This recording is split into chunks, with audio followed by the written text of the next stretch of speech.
but what if I build this with no code? Do I have to completely rebuild it later? So could you address this idea of, is no code scalable, and will I have to eventually give up no code altogether? Yeah, so I think in general, firstly, the problem is like one of those where if you've got that problem, that's a great problem. And most likely, once you start building something, you're not likely to fail because you run up against a brick wall scalability-wise and can't go forward. Most likely, you haven't yet got the right right expression of the problem, exact right solution. And the most important thing early on is to be able to iterate really, really quickly. So you can make sure that you're solving a real problem so that your solution is resonating with your users.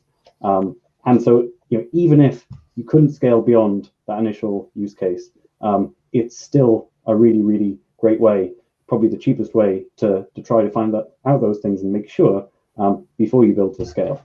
I also think there isn't a good reason why no code can't scale.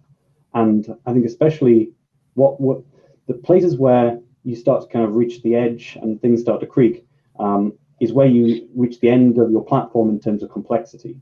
So it isn't necessarily about the number of users or the number of transactions.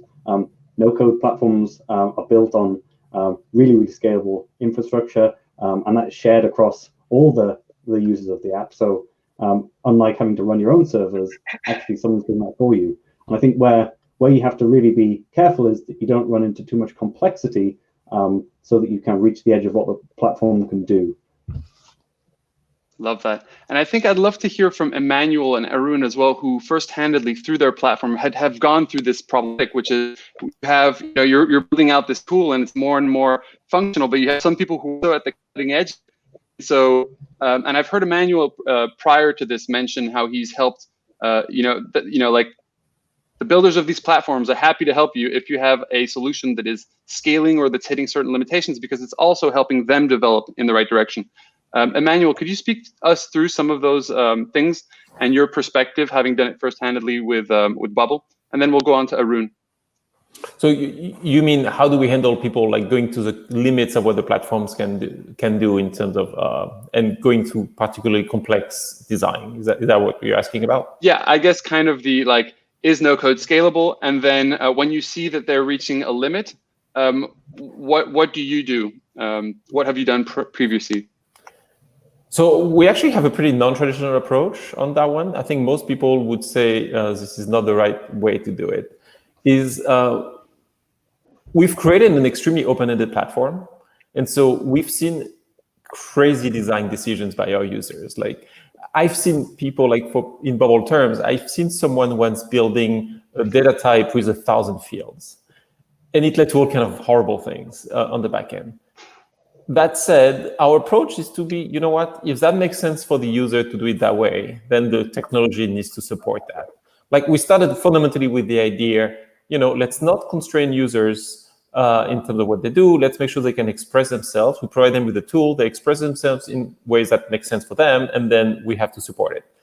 On a daily basis, it's very challenging, and we have a lot of things to fix. The good news, though, is there are some limits in how weird design patterns can be. And when you have many users, at some point you start having like general themes. And so once you fix it for one person, you fix it for everyone. When you look in details, it's a little bit different sometimes. Like sometimes we do try to refine how people design things with better education. Like we try to do things, but rarely, we would email back a user, say, why did you do it that way? That can't work. We just figure out a way to make it work behind the scene.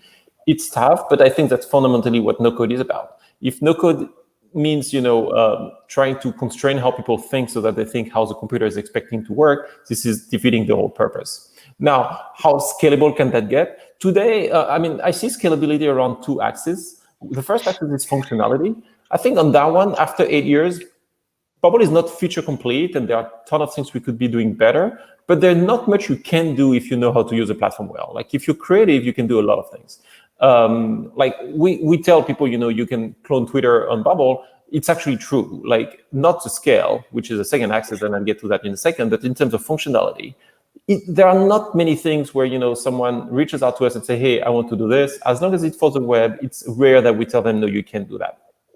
On the scale aspect, no. I mean, like if Twitter were running on bubble today, I wouldn't be speaking right now. I'd be working hard trying to make the thing work, and it probably would not work at this stage today. The good news is not everyone becomes Twitter overnight, and once you fix it for one person, you're going to fix it for other people. I don't think there is any theoretical reason why it wouldn't scale. It's just going to take a lot of work and time to get there, but eventually that's the end goal, though. Very cool. Arun? Yeah, I think I agree with a lot of what Emmanuel said of, we want to make sure that we work with our users to support them. And, if they have an idea, they have a use case, we make sure we can support that. But I think kind of it going on those two axes that he laid out, I think one, in terms of functionality, if we see, hey, you're limited in terms of functionality, we often will just add that functionality. I mean, as alluded to before, you can always, hey, write some code and pull something in, and we make that possible. Hey, if you have some API you have access to, it's really easy to just kind of use that API, pull, data in from that and run with Thunkable. But also, take a couple years ago, cryptocurrency and blockchain was really hot. And people said, hey, can we build smart contracts on Thunkable? And the answer at the time was no. And then we said, okay, enough people care that we did it. And now you can build, smart contracts and things like that. Just as an example of a kind of one-off technology that enough people started using that it became worth it. Similarly, we have a bunch of built-in machine learning and AI type things because people had interest in that. So I think functionality-wise, I like the way Emmanuel phrased it, but I think there isn't much that you can't do, especially if you get creative. In terms of scale, I think the easiest way to answer that is just by evidence. We have apps that have been built, that have launched, that have millions and millions of users that have been being used for 3 years, 4 years, 5 years, and they continue to scale. And actually, in my talk that I'm going to give after this, I'm going to give a few examples of those apps that are apps that actually someone said, hey, I have this idea and it affects my entire country, but no one who knows how to code in one of these more well-off places is dealing with it. And, for example, I'm going to talk about this guy from Yemen who didn't know how to code, and Yemen needed, an app for managing their solar power. So he built their app, and, pretty quickly, 500,000 people in the country started using it to manage their solar power.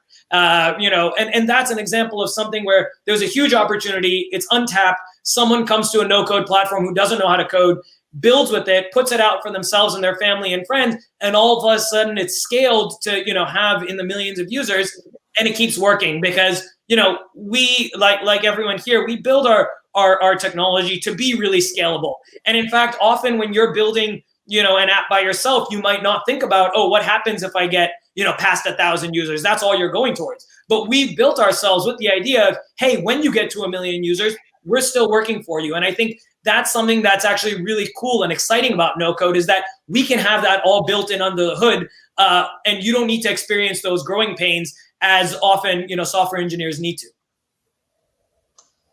No, this is such a great topic, and I think that it's a never-ending story, I think. But I think overall, what's important to kind of take away from this is that yes, solutions built with no code are scalable. As Michael said at the beginning, if you have 250,000 daily active users and you're having problems with scale, well, then that's probably a really good place to be. And at that point, you have a lot more resources to be able to, deal with that in whichever way you find fit.